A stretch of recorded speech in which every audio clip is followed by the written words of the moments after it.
მოგესალმებით ძვირფასო ტელემაყურებლებო, ეთერშია ტელეკომპანია სეზონი დღის შემაჯამებელი გადაცემით. დღეს სხვადასხვა მნიშვნელოვან საკითხებზე მსურს თქვენთან საუბარი ჩემო მეგობრებო, მაგრამ დღევანდელი გადაცემა მინდა დავიწყო იმ აჟიოტაჟით, რომელიც შეიქმნა გუშინ თელს სატელევიზიო სივრცეში.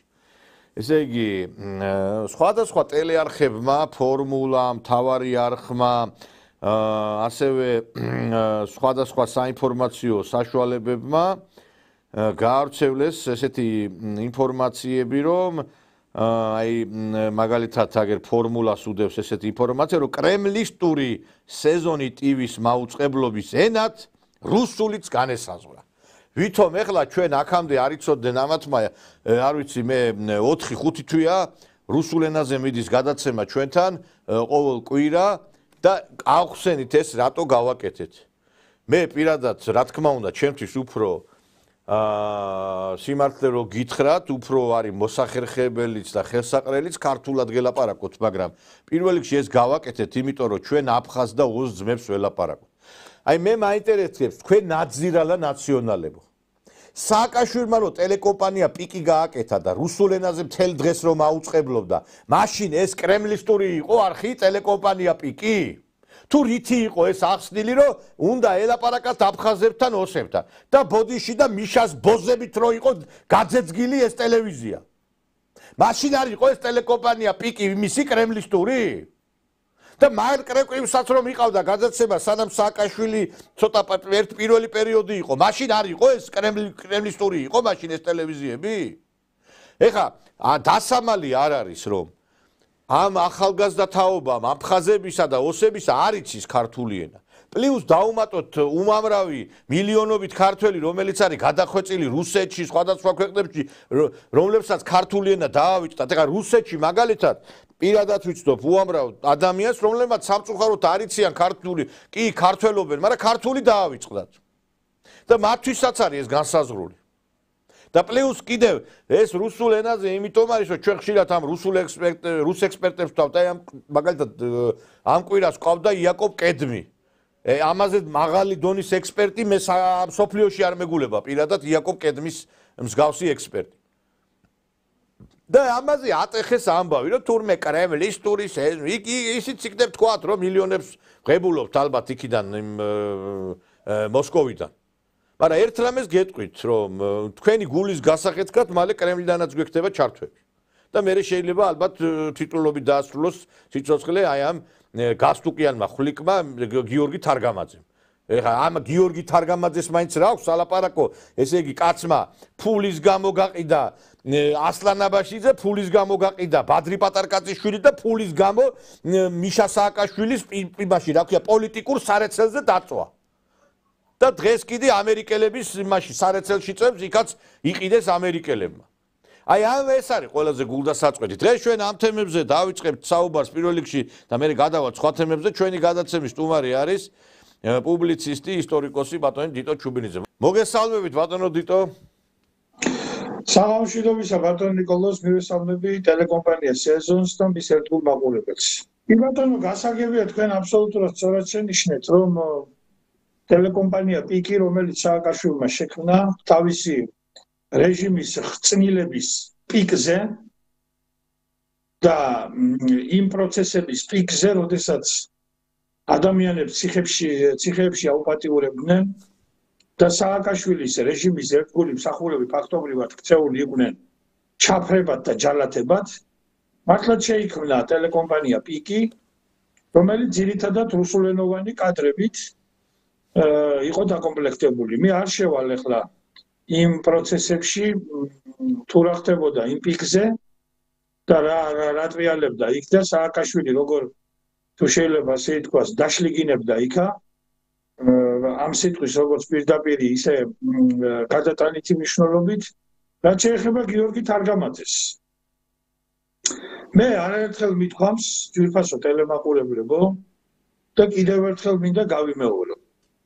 ეს არსტუხიანი ხვლიკი გიორგი თარგამაძე წოდებული შადიმანი, ეს ფარსადანი არის ცნობილი სერიული მკვლელი, რომელსაც პირდაპირ აქვს მონაწილეობა მიღებული ბადრი პატარკაციშვილის ფიზიკურ ლიკვიდაციაში, იმ სპეცოპერაციაში, რომელიც მზადდებოდა ბადრი პატარკაციშვილის გასანადგურებლად, დარწმუნებული ვარ, მას მონაწილეობა აქვს მიღებული შეთქმულებაში ასლან აბაშიძის წინააღმდეგ. უბრალოდ იქ ცოტა სხვაგვარად წარიმართა პოლიტიკური პროცესები და კიდევ ერთხელ ვიმეორებ, საქართველოს პირველი პრეზიდენტის ზვიად გამსახურდიას გროზნოში დაკრძალვის დღეს გიორგი თარგამაძეს ქართველი და ჩეჩენი პატრიოტები გროზნოში ხვრეთდნენ. და გიორგი თარგამაძე როგორც აგენტი, როგორც ვირთხა გადაარჩინა იქ ერთმა ქართველმა პატრიოტმა და გამოსტაცა ხელიდან ჩეჩნებს, თორემ მიყენებული ყავდათ კედელზე და ნუ ახლა სანამ დახრებდნენ, ახლა კედელზე მიყენებულ კაცს არ ვიცი, ახლა ეგ თუ კაცია საერთოდ და ეგ უნდა დაეხვრიტათ იქა. და ნეტაი დაეხვრიტათ. საქართველოს ერთით ნაკლები ნაძირალა ეყოლებოდა. ეს არის გარეწარი კაცი, ეს არის ფულზე გაყიდული ნაძირალა, ეს არის ცნობილი ვირთხა ნომრიანი თან და ეს არის ადამიანი, უბრალოდ არა ადამიანი, რომელიც ნებისმიერ სიბინძურებზე მოაცემს ხელს. ეს არის აბსოლუტურად უციგლური და არაფრის მცოდნე ინტელექტისგან დაცლილი არსება, რომელსაც წარმოდგენა არ აქვს არაფერზე და ნუ რაღაც აი მართლაც დარბის ამ მაღალკუსლიანი ფეხსაცმელები დაპაკიპუკობს იქეთ-აქეთ და აცგანსვენებულმა დიდმა პოეტმა ბატონმა რეზო ამაშუკელმა მას სამართლიანად უწოდა ხალხსტუხიანი ხვლიკი და ის ასე დამკვიდრდა, მაგრამ მარტო ის ასე დამკვიდრდა ჩვენ ცნობიერებაში. რაც შეეხება რუსულ ენას, აი ამ კრეტინებმა ისიც კი არ იციან, რომ მეორე მსოფლიო ომის დაწყებამდე და შემდეგაც მთელი დიდი სამამულო ომის განმავლობაში პირადად იოსებ სტალინის განკარგულებით მთელ საბჭოთა კავშირში გერმანული ენისა და ლიტერატურის სწავლება იყო პრიორიტეტული. რატომ იყო პრიორიტეტული? მოწინააღმდეგის ენა უნდა იცოდე კარგად. თუ გინდა რომ მოწინააღმდეგესთან ან საერთო ენა გამონახო, ან დაამარცხო, ერთი სიტყვით პოლიტიკა იყო ასეთი, მტრის ენა კარგად უნდა იცოდე. კი მაგრამ დღეს ეხლა თქვენი თქმის არ იყოს ის აფხაზები, ის აფსუები და ოსები, რომლებიც გაიზარდნენ 93 წლის 27 სექტემბრის ტრაგედიის შემდეგ, სოხუმის დაცემის შემდეგ, სააკაშვილის მიერ ცხინვალის ჩაბარების შემდეგ, კოდორის ხეობის ჩაბარების შემდეგ, ახალგორის, ანუ ისტორიული ქსნის ხეობის ჩაბარების შემდეგ. ის ადამიანები, რომლებიც გაიზარდნენ, უკვე გასული არის 17 წელი იმის შემდეგ. 17 წელი არის მთელი თაობა. 17 წლის ვით ცოლი მოყავს კაცო და ოჯახს ქმნის.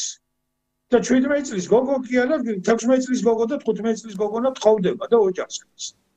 ანუ მოვიდა თაობა, რომელმაც არა თუ ქართული არ იცის. მე 1000-ს ვაწარმოებ 2008 წლის ტრაგედიიდან, თორე 93 წლიდან თუ დავიწყებთ, ეგ ხო აქ ხო საერთოდ ლაპარაკის ეთმეტია 32 წელია გასული. და 32 წლის ხალხს ზოგიერთ შვილიშვილები ყავს. არიან ეგეთებიც კი. ხო და რა თქმა უნდა, რა ენაზე უნდა ელაპარაკო მათ? რა ენაზე უნდა ელაპარაკო მათ? მე გეკითხებით, ეხლა ოსებს და აფსუებს ინგლისურად უნდა ველაპარაკოთ თუ რა ენაზე თუ ესპანურად უნდა ველაპარაკოთ? რუსული არის რა თქმა უნდა კავკასიაში დომინანტი ენა. რუსული არის ის ენა, რომელიც ჩრდილოეთ კავკასიაში ყველა ერმა, ყველა ავტოქტონმა ერმა იცის და ძალიან ცდება საქართველოს განათლების სისტემა, რომ ეს ენა ასე არის მიგდებული საქართველოში. და მე მაგალითად ჩემი თავისთვის ვერ მიპატიებია, რომ მე არ ვიცი რუსული ენა ისე, როგორც ეს საჭიროა. და ნეტაი ვიცოდე. არა, ნეტაი ვიცოდე. არა ბატონო თვითონ რა აი ეს ახლა რა არის ახლა ვერ დავიგე ეს ნაძილები ვისე ლაპარაკობენ ჩვენ რო გვიწოდებენ კრემლის ტურს ერთი მაინტერესებს ჩვენ 1 რუბლი არა გვიღია არავისგან ამათ თუ გონიათ ეხლა მე კონფერენციაზე რო დავდივარ იქ რაღაცა ვინმე იმაში არა ბატონო ნიკოლოზ აქ სხვა რამეზეა ლაპარაკი კაცო ესენი არიან LGBT აქტივისტები და ესენი არიან ლიბერალ ფაშისტები აქ ესენი აქ იმაზე კი არ არის ლაპარაკი. ესენი ახლა ამათ ხვალ გავრილოვმა და ლავროვმა რო დაუძახოს, ხვალ ჩამოდით აქაო, ხო და რაღაცა პატივს გცემთო, ხო და აი მაგას პატივის ცემა მაგათ მიშა რო ეძახდა, ისე ეგრევე დამსკრივდებიან, გაბრინდებიან იქ რა. ესენი ხო იცით ვინ არიან კაცო? ამათ რა მორალი აქვს? ეხლა ელენე ხოშტარიას რა მორალი აქვს? რა მორალი აქვს ამ კაცს? ესე იგი ვითომ ებრძვის რუსეთს და რუსეთისგან სახელმწიფო ბიუჯეტისგან ღებულობს პულებს. ეს მამამისი ეს გოგია გამოჩენჩერებული იგინება ტელევიზიიდან და თელ საქართველოს აგილებს. ეს გაყიდული, ეს მოღალატეების ოჯახი. ეს მოღალატეების ოჯახი. ეს ის გოგია ხოშტარია, ელენე ხოშტარიას მამა, რომელიც ავტომატ გადაკიდებული დარბოდა ქუჩაში. და იყო ერთი ამბავი. ჩვენ ხო ვიცით ყველამ კარგად არა მე მოვესწარი მაგას 17 წლის ბიჭი ვიყავ მაშინ პირველი კურსის სტუდენტი და მე მოვესწარი ამას ძალიან კარგად ეს არის ესე იგი აბსოლუტურად დემორალიზებული ხალხი და საერთოდ გიორგი თარგამაძე ხმას რატო ილებს მე არ ვიცი რა მე არ ვიცი აი გაოგნებული ვარ რა ესე იგი მე ვიცი ერთი რამ ასლან აბაშიძემ დაურეკა ცხონებულ ბადრი პატარკაციშვილს და გააფრთხილა იცოდეო რომ ეს ბავშვიო ღალატისკენ არის მიდრეკილიო ბადრიო და ფრთხილად იყავიო რა ეს ვიცი მე ზუსტად იქ ჰქონდათ მათ გარკვეული უთანხმოება იმიტომ რომ აბაშიძე იყო გულდაწყვეტილი და ნაწყენი ბადრიზე რომ ეს კადრიო რო წაიყვანეო შენთან რომ იმედშიო ეგო გეთქვაო ჩემთვისო და რაღაცა მაგრამ მე ბოლოს ეუბნება რომ ბადრიო იცოდეო გაფრთხილებო ეს მაგასო შვილივითო ულიდითო მე და ჩემი მეუღლეო მაგულიო და ღამეო საბანსო ვაფარებდითო რომ ბავშვი არ გაგვიცივდესო აი ბატონო ასლან არ ვიცი ახლა უყურებ თუ არა თქვენ ჩვენს გადაცემას მაგრამ თქვენ ძალიან დიდ ცოდვაში გაქვთ ფეხი ჩადგმული მაგისთვის საბანი კი არ უნდა გადაგეფარებინა თავში უნდა ჩაგეთხა მაგ ნაძირალისთვის ჩაქუჩი და ტვინი უნდა გაგესხმეინებინა იმ ლოგიში რა გასაგებია ბატონო თითო არ გვინახე ზალადობრივი ეს არის მოღალატე კაცო მოღალატი არის ეს კაცი მერი არის თან მე ხა გასაგებია მაგრამ ხა სიკვდილისთვის ნახდათ არავინ არ მემეტება და არ გვინახეს არა ეს მოღალატე არა მოღალატე მე მემეტება კაცო მე ვაცხადებ პირდაპირ ამას თქვენ ყვა მე ვამბობ ამას უბრალოდ ერთი რამე არის ბატონო ერთი რამეა ბატონო დიტო რომ უყურეთ რა ხდება ყველაფერ ნაბიჯს რაც მიმართულია საქართველოს გასაერთიანებლად ყველაფერს როგორ ებძვიან ეხლა აი დაიწყო ხელმოწერების შეგროვება რომ დაველაპარაკოთ რუსეთს რა არის აქ ცუდი აბა თუ არ დაელაპარაკე როგორ გაერთიანდება ქვეყანა ხო თუ არ დაელაპარაკე მაგალითად აქიდან აფხაზ და ოს როგორ შეიძლება გული გაუთბეს იმ აფხაზ და ოს შენზე ხო აი ხა მე არ ვიცი არ უნდათ ამათ ქვეყნის გაერთიანება თქვენ ხო გახსოვთ ეს ხიდაშელი და ის ზურაბიშვილი რო იყვნენ ჩასულები იქა არა ხო ზურაბიშვილი ექსპერტი რო არის და ისაო აფხაზებსო დამოუკიდებლობა მივცეთო არ გახსოვთ როგორ არ მახსოვს ფული აიღეს სოჩში გაიმართა ეს კონფერენცია რომელსაც ზაქარეიშვილი ზურაბიშვილი კი არა პაატა ზაქარეიშვილი და ის რო იყვნენ კაცო მარტო პაატა ზაქარეიშვილი არ ყოფილა იქ იყო თინა ხედავშელი იქ იყო დავით უსუფაშვილი და აი ეს ზაქარეიშვილის იყო მე რამდენადაც ვიცი იყო ზაქარეიშვილი და დები ბერძენიშვილები ეხლა მე მინდა სრული პასუხისმგებლობით გავაცხადო და მე მინდა რომ სასაცილო კი არა სატირალი ამბავი მოგიყვეს მე ამ საქმეს ვეძებ კარგახანია და სამწუხაროდ ვერ მოვიდა ესე იგი სააკაშვილის დროს პაატა ზაქარეიშვილს მამამ უჩივლა სასამართლოში ეგ არის ცნობილი ფაქტი თელი სასამართლო კორპუსი მაშინ ხარხარებდა ესე იგი სიცილისგან გორავდნენ მოსამართლენი თურმე დარბაზებში მამამ უჩივლა პაატა ზაქარეიშვილის მამამ შეიტანა სარჩელი სასამართლოში და უჩივლა შვილს რაზე მოითხოვა კომპენსაცია რომ რა ფულიც ამას დავახარჯეო ეს არ გასაზრდელი კაცად ვერ გავზარდებოდა. რა ფულიც დავხარჯი ამის გაზრდაში, დამიბრუნოს ის ფულიო უკანო, იმიტომ რომ ეს არის არაკაცი გამომივიდაო, კაცი არ არის ეგაო და ითხოვდა, კაცი მამა ითხოვდა კომპენსაციას, რომ რა ფულიც ამის გაზრდაში დავხარჯე, ვასვი, ვაჭამე, ჩავაცვი, დავახურე, ესო ყველაფერი დაიანგარიშეთო. აი ერთი წლიდან დაწყებულიო, დაიანგარიშეთო და ფულში გადაიყვანეთო და მოითხოვა ეს ფული. ეხლა რა თქმა უნდა, ეს პროცესი იყო ტრაგიკომიკური და ერთი შეხედვით თითქოს სასაცილოა, მაგრამ რა დონეზე მივიდა საწყალი კაცი, მამა, რომელმაც დაინახა თავისი შრომის უნაყოფობა. ნუ ესე იგი, აი ამ ზაქარიაშვილის გაკეთებას ერთია, რომ როგორც გურიაში ეტყვიან, ჯორკო გაეკეთებინა, კაცი მაინც ჩამოჯდებოდა ზე. აი ეს აგენტები ყველანი თქვენ სწორად ბრძანეთ, სოჩში მონაწილეობდნენ ამ კონფერენციაში, რომელიც გაიმართა 2003 თუ 2004 წელს. იქ იყვნენ ჩათხრეულები ყველანი, სოროსის ფონდმა დააფინანსა ეგ კონფერენცია და გამოვიდა იქ თინა ხიდაშელი და თქვა ასეთი რა. კორუფციაო, ქვეყნისო ტერიტორიული მთლიანობის გარღვევაო, საქართველოსო ვერ დაანგრევსო, აფხაზეთის დაკარგვაო და ცხინვალის დაკარგვაო, მაგრამო კორუფციაო საქართველოს დაანგრევსო და ამიტომო ჩვენო აფხაზებსო აქვთო უფლებაო, რომ დამოუკიდებელი სახელმწიფო შექმნა და იგივეს იმეორებდნენ და ადასტურებდნენ ეს დაბადებიდან აგენტები და ეს საქართველოს დამოუკიდებლობას რო ძირი გამოუთხარეს, სწორად გამსახურდიას რო სიცოცხლე გაუწარეს და მერე ნუ ეს ჩანერგილი აგენტები, ეს ძმები თუ დები ბერძენიშვილი.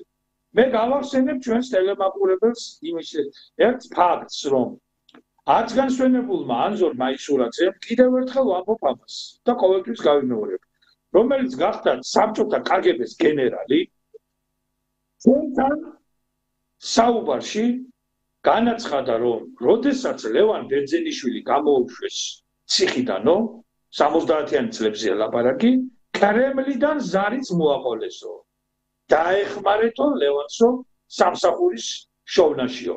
როდის იყო საბჭოთა კგბ ეგრეთ წოდებული დისიდენტების დასაქმებაში და სამსახურის ძიებაში იყო დაკავებული, მაგრამ ეს იყო თავიდანვე აგენტი, ჩანერგილი ეროვნულ მოძრაობაში. და აგენტებად დარჩნენ დღემდე, მაშინ ყავდათ კგბ, ეხლა ყავთ პატრონი ЦРУ. საერთო ჯამში ამ სპეცსამსახურებს მე როგორც ვათხოვ, ერთი პატრონი ყავს, მაინც ერთი ყავს უფროსი, მაგრამ ერთი სიტყვით ეხლა თინა ხიდაშელი დღეს გახდა ტაივანის აგენტი, ხო? როგორც კი ფული შემოაკვდება მაგას და მის ქმარს, ესენი მოუშვებენ წვერებს, იმას მოშვებული აქვს და თინაც მოუშვებს და ჩავლენ მოსკოვში და გახდებიან რუსეთის აგენტები. თქვენ რა გონიათ, ესენი ამათ სინდიში შეაწუხებთ, ნამუსი შეაწუხებთ თუ რა შეაწუხებთ მაგას? აბსოლუტურად ამათთვის ხო არაფერი არ არის ამ ქვეყანაზე. იდეალი არა აქვთ მაგათ რა. ესენი არიან უსამშობლო გაყიდული ადამიანები, რომლებიც პირდაპირ აცხადებენ, რომ ბეოს შვილები იმისთვის კი არ უნდა გავზარდოო, რომ სამშობლო შეეწირონ, რომ კარგად რო იცხოვრონ და კარგად ჭამონ ამ ქვეყანაზე რა. არა, რა მაინტერესებს, იცი? არა, რა მაინტერესებს, ბატონო დიტო, მე აბსოლუტურად გეთანხმებით, მაგრამ ამ პირველი არხის საზოგადოებრივი მაუწყებელი თავის საინფორმაციო გამაშვება სომხურ ენაზე, აზერბაიჯანულ ენაზე და რა ვიცი კიდე რამე თუ დარჩა ენებზე აწარმოებს. მე მაინტერესებს ეხლა ან სომხეთს არ აქვს ჩვენი ტერიტორია წაღებული თუ აზერბაიჯანს არ აქვს ჩვენი ტერიტორია წაღებული. ასეთი ლოგიკით რომ მივუდექით და მე საზოგადოებრივ მაუწყებელს ჩვენზე მეტი დაფარვის ზონა აქვს ვიდრე ჩვენ სიკდეთმა არაფრის დიდებით არ ჩაგვთო Facebook-ი ბლოკავს. მე მაინტერესებს ერთი ამ აფხაზებს და ოსებს არ ველაპარაკოთ ხალხო? იმ რუხში რომ გააშენეთ ისას რა ქვია საავადმყოფო არ უნდა ელაპარაკოთ აფხაზებმა ოსებმა არ უნდა გაიგოს საქართველოში რა ხდება ბატონო ნიკოლოზ მე არაერთხელ მithქვამს და კიდევ ერთხელ გავიმეორებ საქართველოს ხელისუფლება ძალიან დიდ პოლიტიკურ შეცდომას უშვებს თან მით უმეტეს აი ამ არსებული საერთაშორისო პოლიტიკური ვითარების ფონზე რომ პირდაპირ მოლაპარაკებებს არ იწყებს კრემლის მესვეურებთან მე პირდაპირ ვაცხადებ. ესენი ჩვენ თავს არ გაგვანებებენ გეუბნებით ევროპელ LGBT კონჩიტებს და გეი ფაშისტებს. ესენი ჩვენ თავს არ გაგვანებებენ. ტრამპმა ასე თუ ისე ამერიკის შეერთებულ შტატებში ეგრეთ წოდებული deep state-ის საფუძველი შეარყია. მაგრამ მთელი ეს საჭინკეთი და მთელი ეს ესე იგი LGBT ხროვა და ეს გეი ფაშისტები გადმობარგდნენ თავიანთი გავლენებით, თავიანთი ბინძური სასეწებით, თავიანთი ამოუწურავი ფინანსური შესაძლებლობებით გადმობარგდნენ ევროპაში. ესენი ჩვენ არავითარ შემთხვევაში თავს არ გაგვანებებენ და ყველანაირად შეეცდებიან რომ ომში ჩაგვიწვიონ. მით უმეტეს აი ეხლა ამ სიტუაციაში თქვენ კარგად იცით რაც მოხდა გუშინ წინ უკაცრავად აგერ რუსეთში 4 აეროდრომი დაიბომბა რაღაც წარმოუდგენლად დიდი სამხედრო საფრენი აპარატები, რომლებსაც ბირთვული კობინების გადატანაც კი შეეძლო და ერთ ისიც და ეს ხდება ყველაფერი იმ მოლაპარაკებების გამართვის წინ, რაც სტამბოლში შედგა ვითომ მოლაპარაკება, არავითარი მოლაპარაკება ეს არისო, ამათ უნდათ ომის გახანგრძლივება, აი ამ ევროპელ გეი ფაშისტებს უნდათ ომის გაგრძელება, რათა თავიანთი წარმოდგენით რუსეთი დააკეთოს რამოშიდია. იცით რა არის? ესენი ეხა რუსეთი როგორმე თავის საქმეს გააკეთებს, მაგრამ ჩვენი გასაკეთებელი გავაკეთოთ. ხო და ამას ვამბობ, რომ ჩვენ უნდათ რომ ჩაგვითრიონ ამ უბედურებაში, რომ ვითომ ჩვენ საქართველოს ხარჯზე, აქედან უკრაინა, იქედან საქართველოს გავლით კავკასია, მერე შუა აზიაც აქვთ გეგმაში, რომ როგორმე რუსეთს შეუნთონ ყოველი მხრიდან ცეცხლი. და აი ეს არის გეგმა, ეს უმარტივესი ახლა ისეც არაფერს ვლაპარაკობ, რა ჩვენ არ ვიცით, ხო, ყველა ვიცით ეგ ამბავი. ამაზე არის დღეს ახლა ჭიდაობა და ძიგლი მამალო, როგორც იტყვიან რა. ამაზე მიდის ეგა, ხელების გადაგრეხვა მიდის ამაზე. რომ ჩავრთონ როგორმე და ეს პატარა ნაგლეჯი, რომელიც ესე იგი 79000 კვადრატული კილომეტრი ვიყავით კომუნისტების დროს და ეხლა 20% მოაკელი, რამდენი ვარ დარჩენილი, ზუსტად ვერ ვანგარიშობ, მაგრამ რაც არის ის არის და რომ აი ეს ნაგლეჯიც, ეს პატარა 6-4-ის ნაგლეჯიც, ესე იგი რამდენაირად ცეცხლში გახვიონ და ანკარც ესე იგი შექმნან ის უბედურება, რაც უკრაინაში ტრიალებს. ეს ყველაფერი ამას ემსახურება. მე კიდევ ერთხელ ვაცხადებ, მე დარწმუნებული ვარ საქართველოს ხელისუფლება საბოლოოდ მივა მაინც ამ გადაწყვეტილებამდე, მაგრამ ეს არის დროზე გასაკეთებელი. აი ეხლა უყურეთ. ეხლა ჩვენ დასაწყები პირდაპირ ვაცხადებ, დროზე არის დასაწყები კრემლის მეშვეურებთან პირდაპირი დიალოგი საქართველოს ტერიტორიული მთლიანობის აღდგენის შესახებ და რუსეთ-საქართველოს შორის ურთიერთობების დარეგულირების შესახებ. თუ ეს არ მოხდება რუსეთთან, მაშინ საქართველოს ტერიტორიული მთლიანობის აღდგენის პერსპექტივა სამუდამოდ იკეტება, იმიტომ რომ აი ამ პრობლემების მოგვარების გასაღები არის კრემლში. რუსეთს აქვს ის ტერიტორიები ოკუპირებული დღეს. სხვას არა, მასიანელები არ ჩამოსულან. იქ დგას რუსეთის სამხედრო ბაზები, იქ დგას რუსის ჯარი. ამიტომ გამოვიყენებ დიდი ებრაელი სამხედრო მოღვაწის და ისრაელის პრემიერ-მინისტრის ბენ-გურიონის ცნობილ სიტყვებს, თუ მშვიდობა გინდა მტრებს ელაპარაკე. მოგვიწევს ლაპარაკი, გვინდა არ გვინდა, რაც უფრო ადრე დაიწყებთ ამ ლაპარაკს, ძვირფასო მეგობრებო და გამოხვალთ ზღაპრებიდან, უფრო კარგი იქნება. მე არ მგონია და არ მჯერა და ვერ დამაჯერებს ვინმე რომ ბიძინა ივანიშვილი მეზღაპრეა, არ მჯერა ეგ ამბავი, ვერ დავიჯერებ, მაგრამ ეთხოვა ელოდება შესაფერის პოლიტიკურ მომენტს. ეხა აი მე ერთ რამეს გეტყვი თქვენ, აიყურეთ. ეხა დიდი ჟივილ-ხივილი რო იყო ამ ტრამპის მისალოთ წერილთან დაკავშირებით, რომ ტრამპმა მოგვილოცა დამოუკიდებლობის დღე. აი ეხა უკვე მერვე დღე არის მე მგონი, ხო, უკვე აი ამ ამერიკის საელჩო საიტი არდებს ამ მისალოთ წერილს. ეხა იძახიან ესენი რომ ეს deep state არდებს, კაცო.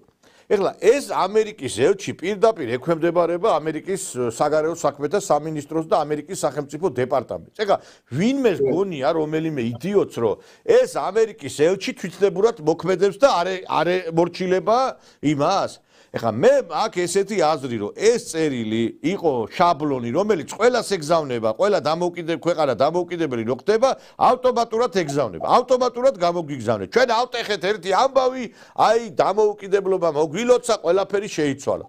ბიჭო, ეს ელჩი ის კი არ არის NGO-ს ხელმძღვანელი მართლა, კაცო, ეს პირდაპირ კავშირშია ტრამპთან. რადგან შეიძლება ეხლა რომ ტრამპის პოლიტიკის წინააღმდეგი წავიდეს ამერიკის ელჩი, ეს ხო ზღაპარი არის. ეს ის რომ იყო წინა ელჩი, კაცო, ჩვენ გვახსოვს კელი დეგნანი ხო იყო? ის კელი დეგნანი როცა იყო ტრამპი პირველ აი თავდაპირველად ნორმალურად იქცეოდა. მერე მოვიდა ბაიდენი გააფრინა. იმიტომ რომ ბაიდენმა მისცა მითითება რომ ესე მოქცეულიყო. ეხლაც რაღაც გარკვეული უთანხმოება რო არის, იმიტომაც არის რომ ის არ დადეს ის მისალოცი წერილია. ჩვენ კიდე ხა აუ ეს ელჩი ეს ის რა შუაშია ელჩი და ამიტომ ვიძახი რომ როცა ამერიკა შენ გლანძღავს როცა ევროპა ეუნება თავის მოქალაქეებს არ ჩახვიდეთ საქართველოსშიო, აი რა თმინდა ესეთი ევროპა, ქართველი ჩავიდეს უნდა ფული დახარჯოს და საფრანგეთმა მოუწოდა მოქალაქეებს არ ჩახვიდეთ საქართველოსშიო. გესმით თქვენ? მე გეთანხმები თქვენ იმაში, იმ ტენდენციაში აბსოლუტურად გეთანხმებით, რომ ელჩი ფაქტობრივად არაფერს არ წარმოადგენს, ის თვითშემოქმედებით ვერ იქნება დაკავებული პოლიტიკურ ასპარეზზე, ელჩი გააკეთებს იმას, რასაც მეტროპოლიიდან, ცენტრიდან უბრძანებენ. ამდენად ამერიკის სახელმწიფო დეპარტამენტი და ამ შემთხვევაში ეს მარკო რუბიო, რასაც ეტყვის და ჩაუჩურჩულებს ხულში გააკეთებს იმას. თუმცა, ბატონ ნიკოლოზ, ნუ გამოვრიცხავთ იმასაც, რომ იქ ეგრეთ წოდებულ deep states, ანუ გლობალური ომის პარტიის აგენტურას, როგორც ამას ჩვენი ხელისუფლება უწოდებდა სამართლიანად აბსოლუტურად ვეთანხმები ამ შეფასებას, კონდეს თავისი საცეცები ჯერ კიდევ, თავისი გავლენები. ამასაც ნუ გამოვრიცხავთ, თუმცა იმაში აბსოლუტურად გეთანხმებით, რომ ელჩი თავისი ნებით რაღაცა რომ მოიფიქროს ამას ვერ გამედა. არა, ეხა მე გეთანხმებით, რომ ეს მას დაუჯდება დიპლომატიური სამსახურის დაკარგვის ფასად. არა, გასაგებია, მაგრამ ერთი რამე არის, ბატონო დიტო, უყურეთ რა ხდება. ამერიკის ელჩი იყო უკრაინაში, ქალბატონი, რომელიც სხვათა შორის საქართველოს საელჩოში მუშაობდა და უნდა დანიშნულიყო საქართველოს ელჩად, მაგრამ არ დანიშნეს, მე დაინიშნა იქ ლორა თორტონი არა, სულ სხვა პიროვნება იყო იქ და მე ეს ქალი გადადგა, წავიდა, იმიტომ რომ იქ ტრამპმა გაიმარჯვა. Deep State-ი არის, მაგრამ ეხლა ეს ჩვენი აი ამერიკის ელჩი საქართველოში ნამდვილად არ არის Deep State. ის პირდაპირ მორჩილებაში არის ამერიკის ცენტრალურ ხელისუფლებასთან. მაგრამ აქედან გამომდინარე, აი რუბიომ რო თქვა, რომ ჩვენო ჩამოყალიბებული არა ვართო, ეგ იმას ნიშნავს, რომ მართლაც არ არიან ჩამოყალიბებულები ეგენი საქართველოსთან მიმართებაში. მართლაც არ არიან ჩამოყალიბებული და ესენი კიდე არიან აშვებულები. და ჩვენი ხელისუფლება კიდევ ვერ აკეთებს იმას, რაც არის გასაკეთებელი, რომ უნდა გააგდო ეგეთი ელჩი. ეს ჰელჩინსკი რო არის, კიდე ეს იმას რა ქვია, იმას რო გავს, კაცო, გადატეხილ ფანქარს რო გავს რა. ეგეც უნდა გააგდო. მაგრამ ჩვენ არა გვაქვს დღეს ამის ფუფუნება, ეგ არის უბედურება. არა, ეხა ერთი რამე ფუფუნება. პატარა სახელმწიფო ვარ და ეხლა ამოდენ ევროკავშირის ელჩი რო გააგდო ქვეყნიდან. შენ მაშინ დიდი ბრიტანეთის დონის გავლენები მაინც უნდა კონდეს მსოფლიოში. მაგრამ ამას ჩვენ ვერ ვაკეთებთ. სამწუხაროდ ვერ ვაკეთებთ. იმიტომ ეს მე მესმის, თორე გასაგდები არიან, ბატონ ნიკოლოზ. გასაძევებელი არიან. გეთანხმებით, მაგრამ უნდა ჩამოართვა ეს აგრემანი. მაგრამ ერთი რამე არის. გააგდო, გააძევო. პერსონა ნონ გრატად უნდა გამოაცხადო. აი ხა მე გააგდო აკეთა. აი ხა იაკობ კედმი საუბრობდა, არავის არ მოსწონს და არავინ არ სცემს პატივს სუსტ ხელისუფლებას. გასაგებია ჩვენ რომ ვერ ვიქცევით ისე, იმიტომ რომ პატარა ქვეყანა ვარ და ამიტომ ამ პატარა ქვეყანამ უნდა ქნას ისე რომ მოიპოვოს ისეთი უსაფრთხოების ქოლგა, რომ ვინმე ვერ წამოარტყას. მას შემდეგ რაც რუსეთმა შეიტანა ბირთვული შეერაღება ბელორუსის ტერიტორიაზე, ლუკაშენკოს ხსენება საერთოდ აღარ არის ევროპელი ლიდერებისგან, იმიტომ რომ იციან რომ იმას იცავს რუსეთი თავისი ბირთვული შეერაღებით და არაფერი არ გამოუვა, თორე გახსოვთ რომ იქ საზღვართან დაიწყეს გათხრები, მიიყვანეს შეერაღება, აპირებდნენ შეჭრას ბელორუსის ტერიტორიაზე და მე ამ რუსეთმა რომ შეიყვანა ეს ბირთვული შეერაღება, დამთავრდა მაგათი აი ეს გარკვეული გამოხტომები. მე 1000-ჯერ მithქვია საქართველოს იმიტომ ეზიზღებათ ამათ ერეკლე მეფე, რომ საქართველოს ამ რეგიონში, სადაც არის თურქეთი, აზერბაიჯანი, სადაც არის კიდევ სხვა ქვეყნები, რომლებიც ცოტა მოცილებული არიან, მაგრამ ახლოს არიან ჩვენთან, აი ამ ქვეყნები რო გადავხედავთ, ყველაზე სასურველი არის და ყველაზე უპრიანი არის, რომ ჩვენ დავალაგოთ ურთიერთობები რუსეთთან. კაცო, ხო უნდა გავიგოთ ბოლო-ბოლო არა ყველაფერი და დავიწყოთ დიალოგი, დავიწყოთ უნდა ურთიერთობები და ესეთი პოზიციაც კიდე რომ ჯერ დაგვიბრუნოს და მერე დაველაპარაკებით, ესეთი რამე მსოფლიო დიპლომატიაში არ არსებობს ეგეთი რაღაცა, ხო? მსოფლიო ისტორიაში ეგეთი რაღაც არ მომხდარა და მე თქვენ რასაც ბრძანდებთ ახლა აი ამ კრეტინებმა არაფერი რო არ გაუგიათ, არაფერი რო არ წაუკითხავთ და არაფერი რო არ შეუმეცნებიათ და მხოლოდ აი Facebook-ის ისინი რო არიან, Facebook დამთავრებულები რო არიან, ჩემი ტერმინია, რომ არსებობს ესეთი ტერმინი უმაღლეს დამთავრებული, უნივერსიტეტ დამთავრებული და ესენი არიან Facebook დამთავრებულები. აი მაგალითად ეს ნანუკა ჟორჟოლიანი რო არის, ახლა ჩვენი ინტელექტუალი, ისეთ მაგას დაუშვენდა ის ხვირი. და სადღაც დაწერა, რომ ისაო თურქეთმაო რომელი ტერიტორიები წაართო საქართველოს. ახლა ამას რო ადამიანი იკითხავს და ამას რო ადამიანი დაწერს, ახლა იმას რა უნდა ველაპარაკოთ ჩვენ, ძვირფასო მეგობრებო, მაგრამ მე თქვენ გეთანხმებით აბსოლუტურად. აბსოლუტურად გეთანხმებით, რომ ერეკლეს მეფეს სხვა გზა არ ქონდა და სხვათა შორის კამპანია ერეკლე მეფის წინააღმდეგ აგორებული ყველაფერი სიბინძურე დააბრალეს და მიაწერეს და მიაწებეს იმ სულგანათლებულს. ეს არ იყო მარტო აი ამ კრეტინი ლევონ ბერძენიშვილის და მისთანა აი ამ აგენტების ტვინში მოხარშული ამბავი. ეს მოდიოდა სწორედ იმ პოლიტიკური და იმ LGBT ცენტრებიდან, რომლებიც დღეს საქართველოში სიტუაციას ურევენ. ეს ჩვენ ძალიან კარგად ვიცით, ეს ძალიან კარგად ჩანს ეს ყველაფერი საიდან. უბრალოდ მე გული მწყდება იმაზე, რომ საქართველოს ხელისუფლება იმასაც კი ვერ ბედავს დღეს, რომ სოროსის ფონდი აკრძალოს საქართველოში. ეს არის გასაკეთებელი. ეს არის აუცილებლად გასაკეთებელი, ძვირფასო მეგობრებო. და მე მჯერა რომ რაღაცნაირად ამას საქართველოს ხელისუფლება შეისმენს. სოროსის ფონდი უნდა გარეკონ აქედან. ის ვიქტორ ორბანი იმიტომ არის მაგარი კაცი და იმიტომ სცემს ის ტრამპი პატივს და რაღაცა რომ მან ძალით მოიპოვა, თავისი ქმედებით მოიპოვა ეს სახელი და სოროსის ფონდი გააბუნძულა თავისი სამშობლოდან. მოგეხსენება თქვენ ის უნგრელია წარმოშვებით, ხო? ახლა ეთნიკურად ებრაელია, მაგრამ უნგრეთში არის დაბადებული გაზრდილი და შენ როცა სოროსის ფონდი აგიზის, ის ქალბატონის ხუციშვილი რო არის რა და კაცის ხმაზე რო ლაპარაკობს. აი ეს ფონდი, ეს გველების ბუდე რო შენ აქ ქვეყანაში და შენ ქმედით ნაბიჯებს ვერ ახორციელებ. აი მაშინ უკვე შენ გამოგდის ფაქტობრივად ორმაგი თამაში. შენ როგორ ახარ კონსერვატული მოძრაობის ბაირახტარი და ალამდარი იმ შემთხვევაში, როდესაც აგერ სოროსის გამოსდილი კადრები ხავს ჩამორიგებული უმაღლეს სახელმწიფო ინსტიტუციებში და რა ვიცი სამინისტროებში და გაჭედილია სიპები, აიპები NGO-შნიკ სოროსჩიკებით. აი ეს არის გასაკეთებელი. მერე კიდევ კაცო, მე ძალიან დიდ პატივს ვცემ ბატონ ვახტანგ გომელაურს და ძალიან მეწყინა სხვათა შორის პირდაპირ ვიტყვი მისი წასვლა. იმიტომ რომ ეს ძალიან გაწონასწორებული და ნორმალური კადრი იყო და თან ერთგული კადრი, სახელმწიფოს ერთგული. აქ მე არ მაინტერესებს პიროვნული ერთგულებას რა თქმა უნდა პატივს ვცემ და ეს დიდად დასაფასებელია დღეს ერთგული კაცის პოვნა, მაგრამ ეს კაცი ქართველი კაცი იყო მენტალობით თავისი ყველაფრით. მოვიდა ახალი კადრი გელაძე. ბატონი გელა.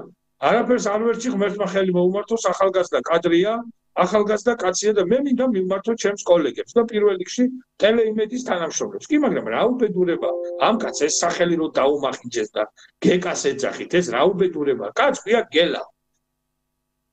ეს ის კი არ არის, კაცო, თქვენ ეს მოდელი კი არის. არ გამიგია, მართლა ეძახიან ესე გეკას. ეს მოდელი კი არ არის, კაცო, გეკა და ისა რა ქვია და ეს კაცი არის შინაგან საქმეთა მინისტრი და გელა ქვია სახელად ქართული სახელი არის ეგა და დაუძახეთ გელა და არის გელაძე. მამამ და პაპამ და დედამ დაარქვეს ის სახელი, იმიტომ რომ გელაძე კარგად ჟღერს და კარგად ერიკრება. რა უბედე რა გეკა არა ისა კიდე რა პავლიკ მაროზოვი რა უბედურება რა. საიდან გეკა არ მომისმენია სხვათა შორის ამ იმედს დიდათ არ უყურებ მესი. მე ეხლა ის გეკა არა გოკა გაბაშვილი კიდე კაცო. სამარცხვინოებო თქვენ ვერ გავიგე ლაპარაკი გაასწორეთ და მეტყველება. მე ვიფიქრე შეეშალათ მეთქი ხო და მე დავინახე კაცი ლაპარაკობს შინაგან საქმეთა მინისტრი და მიაწერეს ქვემოთ შინაგან საქმეთა მინისტრი გეკა გელაძე. რა უბედურება, ეგ გეკაკია მაგას. მე რა ვიცი, ხა პრესცენტრი ხო ყავს ამ შინაგან საქმეთა სამინისტროს, დაურეკოს და უთხრას რომ გაასწორონო მაშინ. რა ვიცი რა. არა, ეგ სამართლიანოა, არ შეიძლება ეგეთი რაღაცეები რა. გასაგებია. გასაგებია ბატონო დიტო, ძალიან საინტერესო მაშინ პარლამენტის თავმჯდომარეს ისა მიაწერეთ შაკო პაპუაშვილი. რა უბედურება, ეგ რა არის. გასაგებია.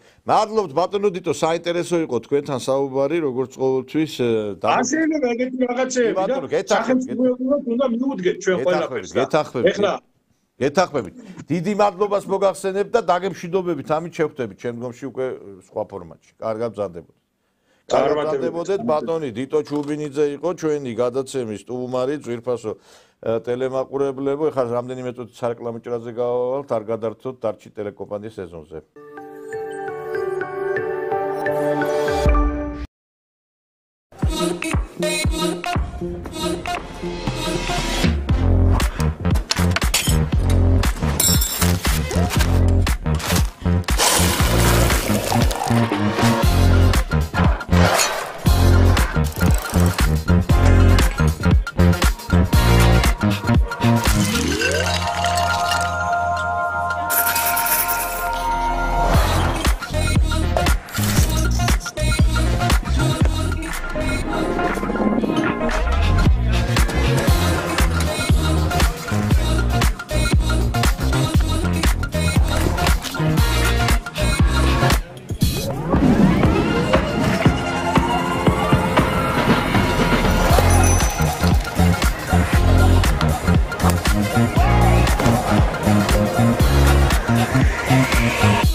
ჩვენი გადაცემის სტუმარი გახლავთ სტრატეგიული დაგეგმარების ცენტრის ხელმძღვანელი მეცნიერებათა დოქტორი ბატონი ლევან მამალაძე. მოგესალმებით ბატონო ლევან. მოგესალმებით, მადლობა მოწვევისთვის, მივესალმებით თქვენს მსმენელებს და მაყურებლებს. ბატონო ლევან, დიდი ხანია უკვე აღარ ყოფილიყარ ჩვენთან სტუმრად და აი ბოლო იმით მინდა დავიწყო ამბით, რომელიც გავრცელდა იმაში მედიაში, ესე იგი აი შეხვედრა რო იყო არასამთავრობო სექტორთან ხელისუფლების ეს განსაკუთრებით აი გავლენის აგენტების კანონის მიღების შემდგომ იქ თქვენ ბრძანდებოდით ამათ მატეხეს ამბავი წიოკი ამ ნაც ხროვამ საინტერესო იქნება თქვენი ახლა იმ შეხვედრის შემდგომ კი გავიდა გარკვეული პერიოდი, მაგრამ აი რაღაცა თუ არის რამე კონტურები, რომ რაღაცა მართლაც დაფინანსებს თქვენი არასამთავრობო გაქვთ და ისეთი არასამთავრობოებსაც მიეცეთ საშუალება მუშაობისა, რომლებიც არ არიან აი ამ დასავლეთის გარკვეულ ვექტორზე. აი რა იყო, როგორ იყო რა შტაბი, მოკლედ რო გითხრათ, რა შტაბეჭდილება დაგჭათ, რომ მე შემ სხვა თემებზე გადავიდეთ.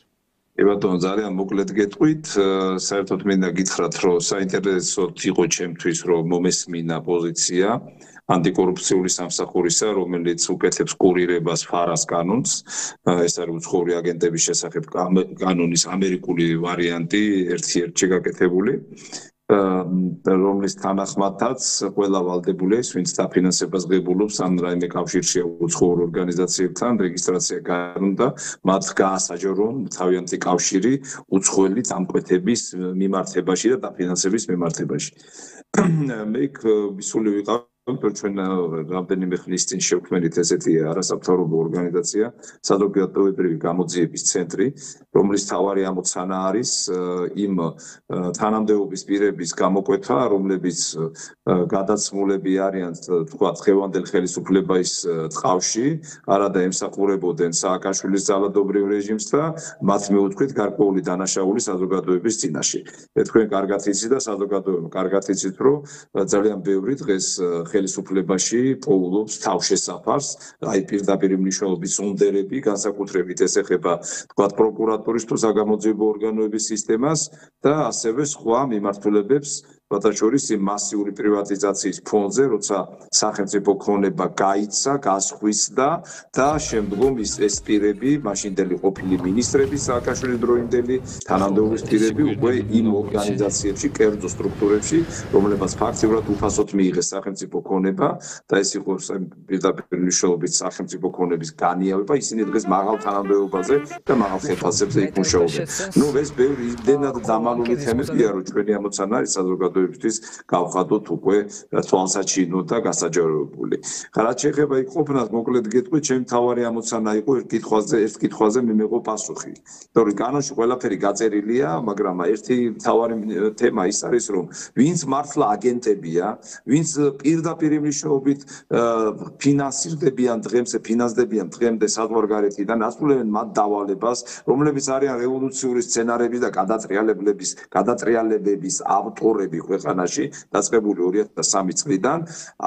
ეს ორგანიზაციები ყველა საზღვარგარეთ გავიდა, დღეს მიტინგებზე დაიარებიან და კიდევ იმუქრებიან და მათი დაფინანსება ხდება ბალტიისპირეთის ქვეყნებში. ანუ იქ ახსნეს ანგარიშები, იქ ევროპიდან თანხები ერიცხებათ და შემდგომ სხვადასხვა გზებით, კრიპტოვალუტის თუ სხვა მექანიზმებით ისევ საქართველოში შემოდის. ანუ მათ მოახერხეს გვერდის ავლა ამ კანონისა და მე დაუსვი ბატონ რაჟდენ კუპრაშვილს, რომელიც შორის 4 საათის განმავლობაში ხსნიდა ამ კანონის მნიშვნელობას, მან ბევრ კითხვას უპასუხა. 4 საათის განმავლობაში. 4 საათი რა ამბავია, რა იყო რა. 4 საათის განმავლობაში გაუძლო, რომ ეს სხვადასხვა აგენტურული არასამთავრობო ორგანიზაციებისგან თავდასხმა მოეგერიებინა რა, ეს უნდა ვიცოდეთ ჩვენ. ეხლა რა არის ამ კანონის შემოღება გარკვეული ილუსტრაცია.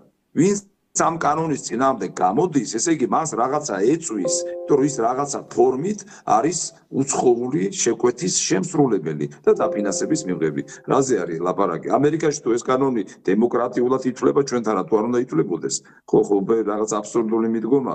ამიტომ მე ეს კითხვა რომ დავსვი, რაც შეეხება ის მთავარი აგენტურული ორგანიზაციები, არასამთავრობოები, რომლებიც საზღვარგარეთ გავიდნენ და ანგარიშები გახსნეს ბალტიისპირეთის ქვეყნებში, როგორ გააკონტროლებდა იგივე ანტიკორუფციული სამსახური, აი მათ საქმიანობას, სუფთა აგენტურულ საქმიანობას საქართველოში და ჩვენ საზოგადოებაზე ზეგავლენების მოხდენას.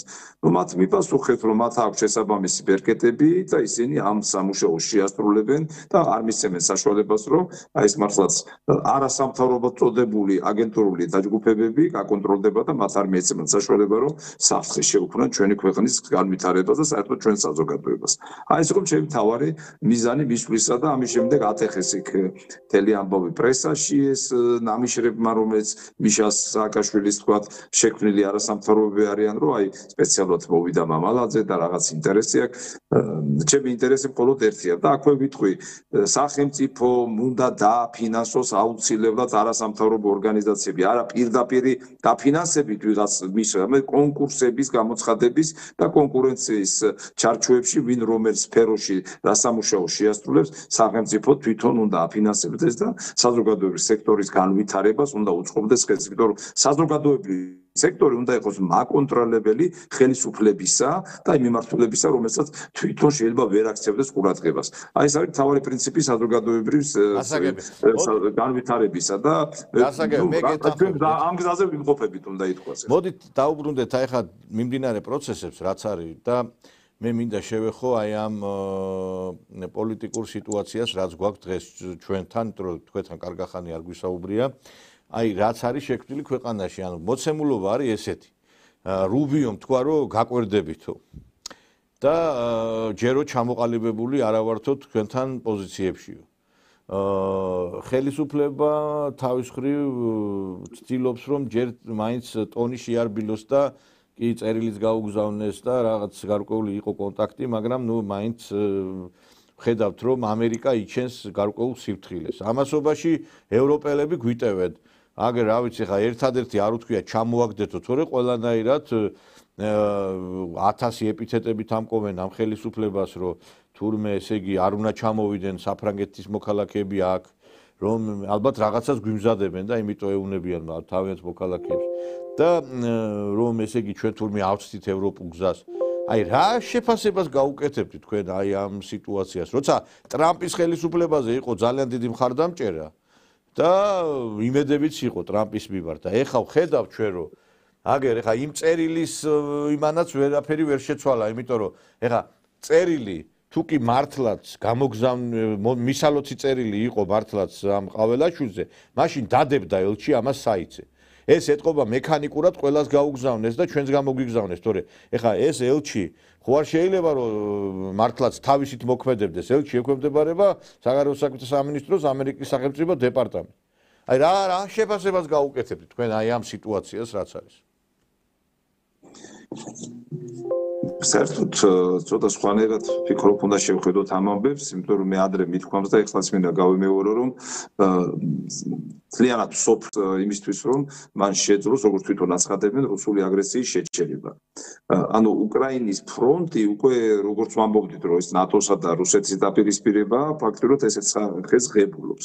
ხა რამდენად შეერთება ამერიკა ეს კიდე ცალკე განსახილველი საკითხი ამაზე გეტყვით კიდევაც, მაგრამ ევროპის მხრიდან ეს ნაბიჯები უკვე იდგმება მერცის მოსვლით ეს გამოიკვეთა ეს წარმერი რომელიც ახლა ბრიტანეთში უკვე აცხადებს რომ ჩვენ პირდაპირ უნდა შევძლოთ გავაჩეროთ რუსული აგრესია წინააღმდეგობა გაუწიოთ და ომისთვის მზად უნდა ვიყოთ ღიად მიდის ამაზე უკვე საუბარი დღეს იყო სხვადასხვა განცხადება და უკვე ფიქრობენ ვირტუალი არაღის უფრო გაზრდაზე იმასთან მაკრონთან ერთად საფრანგეთთან ერთად რომ საფრანგეთი და ბრიტანეთია ევროპის კონტინენტზე ორი ქვეყანა რომელსაც ვირტუალი არაღი გააჩნია ხა რუსეთს თუ არ ჩავთვლით ხო რომ მეც მოწინააღმდეგე მხარია და ისინი ცდილობენ რომ ეს გააფართოვონ და დიდი თანხა დახარჯონ იქ თუ არ ვთქვი 400 მილიარდზე იყო ლაპარაკი რომელიც უნდა 800 მილიარდზე უკაცრავად 800 მილიარდის გამოყოფას აპირებენ წლებზე არის გაწერილი ეს თანხა როგორ უნდა დაიხარჯოს ისე რომ ეს პროცესი უკვე დაწყებული არის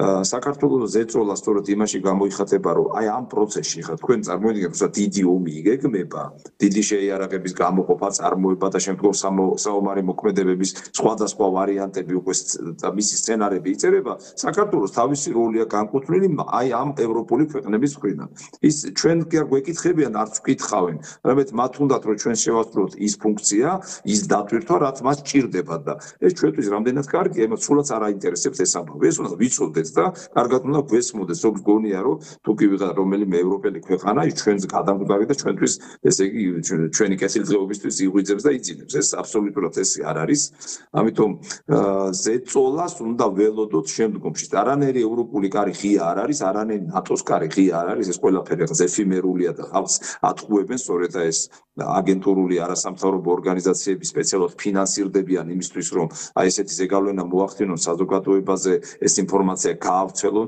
და სხვადასხვა ტექნოლოგიური, პოლიტექნოლოგიური მექანიზმებით დაარწმუნონ სხვადასხვა პირები, რომ თურმე ეს ესეა, რომ იქ დასავლეთში არის კეთილდღეობა, სხვაგან ეს იქ უბედურებაა და ჩვენ რაღაც გზას ავსვით. არანაირ გზას საქართველოს არ ასცდენია, საქართველოს უნდა ქონდეს თავისი სახელმწიფოს განვითარების გზა და არასხვისი თამაშის შეკვეთის შესრულება, რომელსაც ცდილობენ რომ მოგვახვიონ თავს. ეს ერთი გარემოება, რაც ევროპაში ეხება.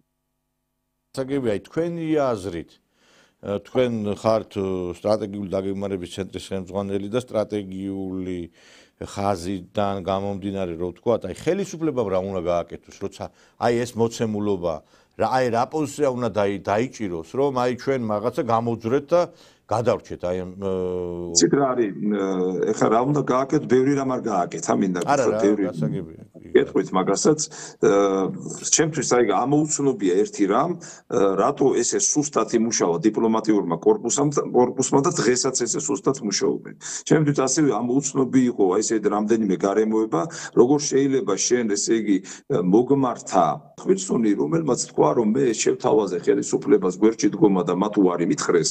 არა აქვს მნიშვნელობა რა გარიგებაზე იყო ლაპარაკი და ეს თითქოს და დღეს ეს ადამიანი პირდაპირ აი თავგამოდებული, იმდენად ნაწყენია თუ გაღიზიანებულია თუ მოტივირებულია, ხომ?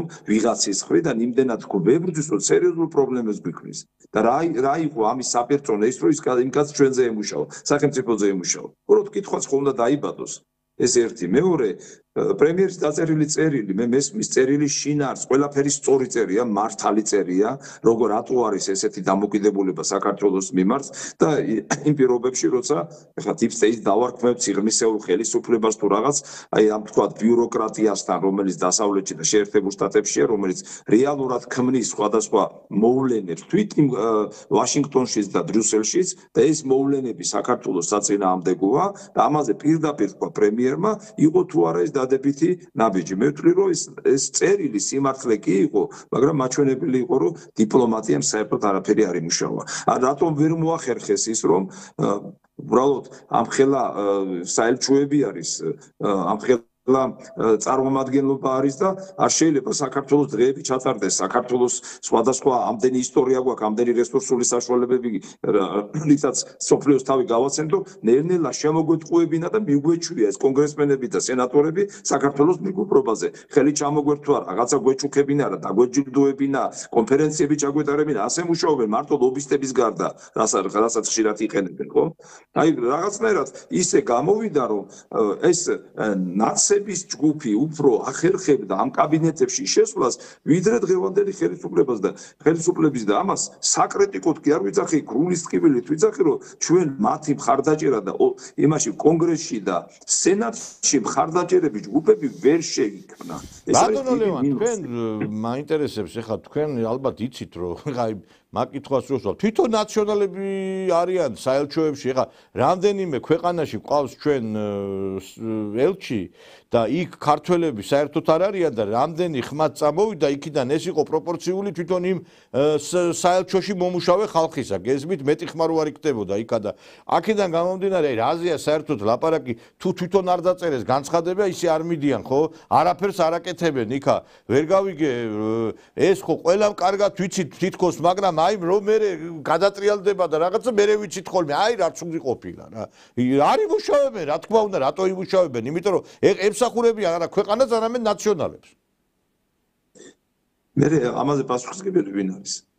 მე და თქვენ რო არა ვართ, ეგ ძალიან კარგად ვიცი. და რა თქმა უნდა ეს ელჩების დანიშვნა ხელისუფლების ხელში არის, ის დესპანების იქნება თუ კონსულების დანიშვნა მათ ხელშია და დანიშნო ნორმალური ხალხი. საიდან მოდის ეს ადამიანები, ხანდახან ბიოგრაფიას წაიკითხავ და დაინახავ, რომ ფაქტობრივად ხანდახან ზონდერები ინიშნება თანამდებობებზე. ამასენად რაიონში ვიყავი ჩასული ეგერ გურიაში გავი და კაცი მიჩვენა, ვისაც ვებრძოდით იმის სააკაშვილის დროს, აგერ კაბინეტში ზის და აქედან თითს გვიქნებს.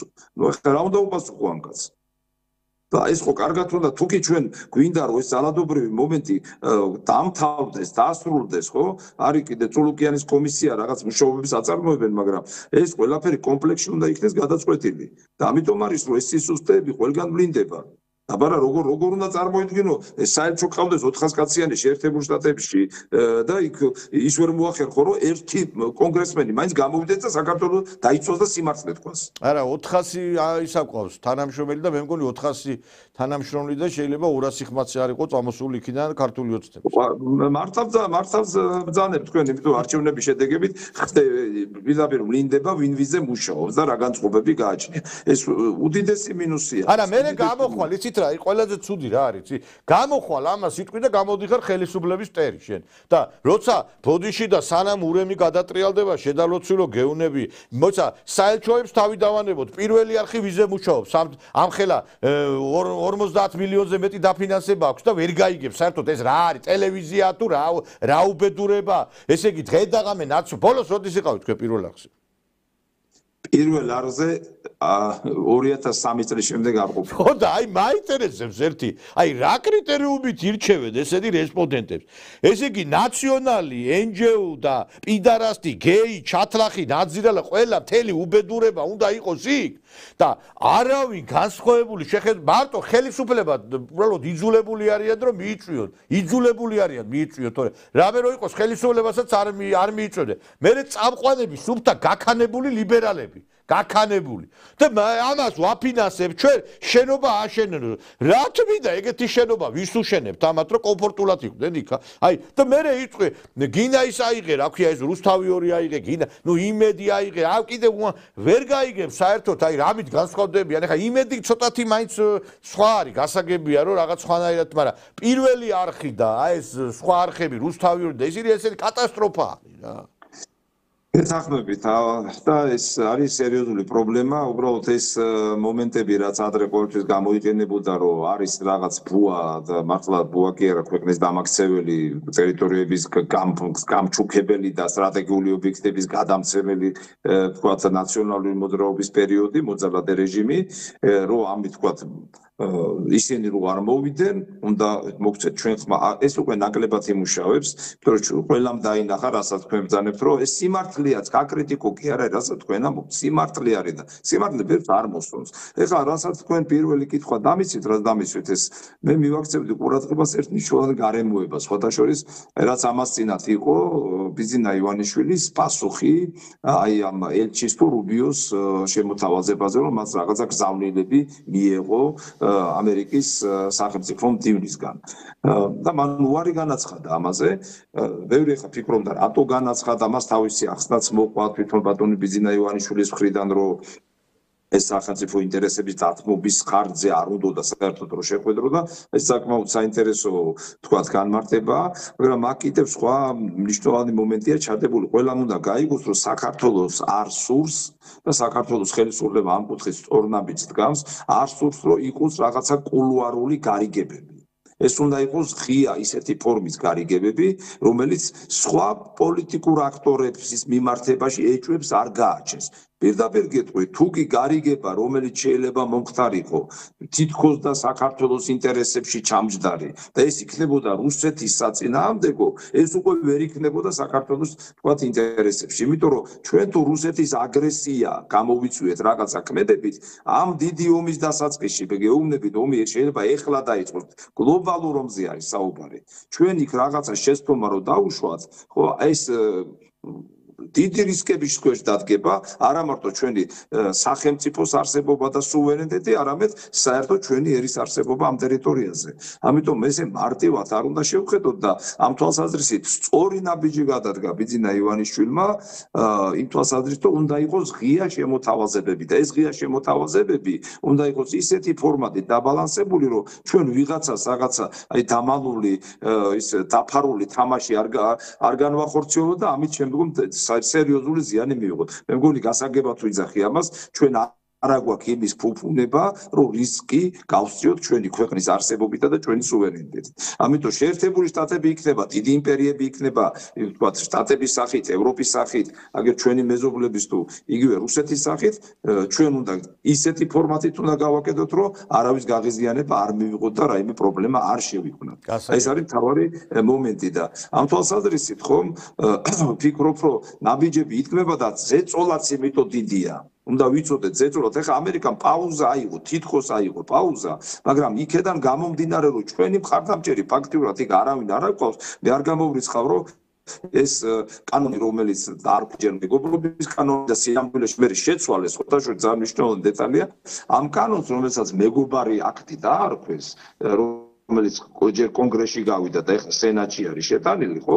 შეცვალეს სახელი და დაარქვეს საქართველოში იმის რუსეთის, ჩინეთის და ირანის გავლენების შემცირების აქტი. ეხლა ისეთი სათაური დაარქვეს, რომ შეიძლება არც არავინ წაიკითხოს, საერთოდ უნდა ვიცოდეთ, რომ კანონს მართლა ყველა კი არ კითხულობს სხვადასხვა საპარლამენტო რგოლებში. ნაწილი კითხულობს, ნაწილს ეუბნებიან რა არის. ისეთი სათაური აქვს, რომ ეს ალბათ მიღებული იქნება ჩვენ და სამწუხაროდ და შეიძლება ამას სუდი შექმედებები მოყვეს. ასევე ისიც არ უნდა გამოვრიცხოთ, რომ ასევე შესაძლებელია ტრამპის ადმინისტრაციასთან მართლა მოხდეს გადატვირთვა, თუმცა ამის მე რაღაც იმედი ნაკლები მაქვს, მაგრამ ესეც არ უნდა გამოვრიცხოთ. ასე რომ ჩვენ ვაი ესეთ რთულ პოზიციაში ვიმყოფებით და გჭირდება რომ აი ეს გადავაგოროთ ეს ზეწოლები და ახალი ფაზა რომ როცა დადგება საქართველოს ზიანის რაღაცა ჩარჩოებში არ მოვაქციოთ და არ შევიყვანოთ ისეთ საფრთხეში, რომელიც ძალიან ძიმედ მოგვიბრუნდება. ეს არის მთავარი ამოცანა. აი ახლა ისეთი სიტუაცია მთელ მსოფლიოში თუ კი გადავხედავთ.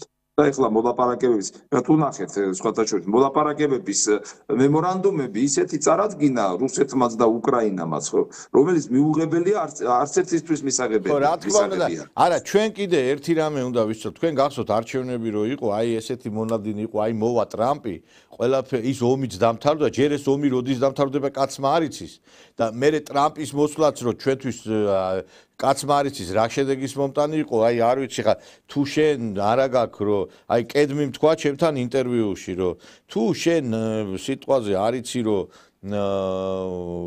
ჯერ გარკვეული არა გაქვს რაღაცა და ამას ამბობ რომ იმედებს ამყარებ, ეს უკვე სისუსტეა, იმიტომ რომ როგორ შეიძლება რომ თუ კი გარკვეული არ გქონდა ასეთი იმედები რომ აი ტრამპი მოვა რა, საიდან აი მოვიდა ტრამპი რამდენიმე თვეა უკვე, ხო? 4 თვე ხო არის უკვე მოსულია. რა, თუ ვერ ჩამოყალიბდა ამდენი ხანი, მაშინ რატო ამბობდით იმას რომ ტრამპი მოვა და აი ჩვენს მიმართ რა დამოკიდებულება შეიცვალა, ეხლა ვერ გავიგე ხა ეს არეულობები რო არის და ყოველდღე რო იკრიბებიან ეს ნაციონალები და მათი ანაცხრეტები, ეს ხო ამერიკიდან მოდის, ხო ფაქტია რა. უბრალოდ ვერ კრიბავენ ხალხს. და აქედან გამომდინარე, რატო ვართ ასე რომ მთელი ესე იგი ეს 30 წელია, აი ის მოვა გადაგვარჩენს, ამერიკა გადაგვარჩენს, გერმანია გადაგვარჩენს, ინგლისი არავინ არ გადაგვარჩენს ჩვენი თავის გარდა. ჩვენ უნდა გადავარჩინოთ ჩვენი თავი და ეს მოლოდინები კიდე არადამთავრდება რა, ფუჭი მოლოდინები რა.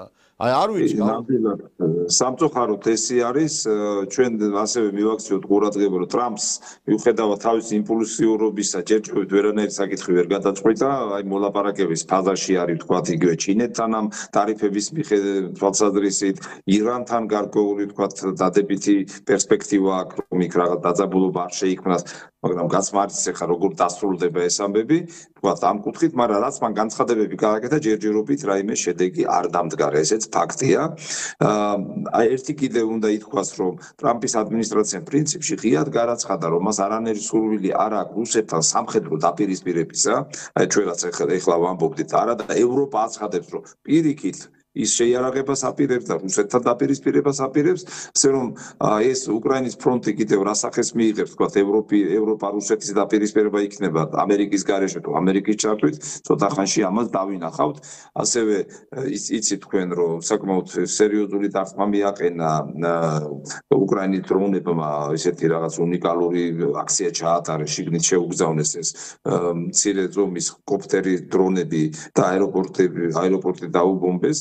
თვითმფრინავები გამონადგურეს და ეხლა კიდე შეიძლება ცოტა ხანში ველოდოთ რუსეთის მხრიდან ძალიან დიდი ეგ თვითმფრინავების დანადგურება მე ჩვენ გუში გქონდა მაგას საუბარი და თვითონ ეხლა ეგენი იყო აი ჩამოწერილი თვითმფრინავები და არა რეალურად მოქმედი თვითმფრინავები რომლებიც დაბომბეს უკრაინელებმა და მე ეხლა ჩემი პოზიცია კი არ არის ეხლა ეგ არის რუსების პოზიცია ეხლა არ ვიცი ეხლა ისინი ამდენად მე ვერ ვფლობ ინფორმაციას მაგრამ მე მგონია რომ სწორი არის ესე იმიტომ რომ ეხლა თლათ ისე არ არის როგორც უკრაინელები ლაპარაკობენ და მსჯელობენ მაგრამ ფაქტი ერთი არის რომ ეს ომი, როგორც ჩვენ ვამბობდით, რომ აი ომი დამთავრდება, არ დამთავრდება ეს ომი, არც ტრამპის მართლა მე არადურს არ მithქვავს, რომ ომი დამთავრდება, პირიქით, ომი ახლა იწყება. არა, ომი დამთავრდება, ამას იძახდნენ ეს მე ვამბობ, თქვენ კი არ იძახთ ამას, იძახდა ხელისუფლების ზოგიერთ წარმომადგენელი, ხო ხდებით არა? კი, ომი დამთავრდება, მართალია.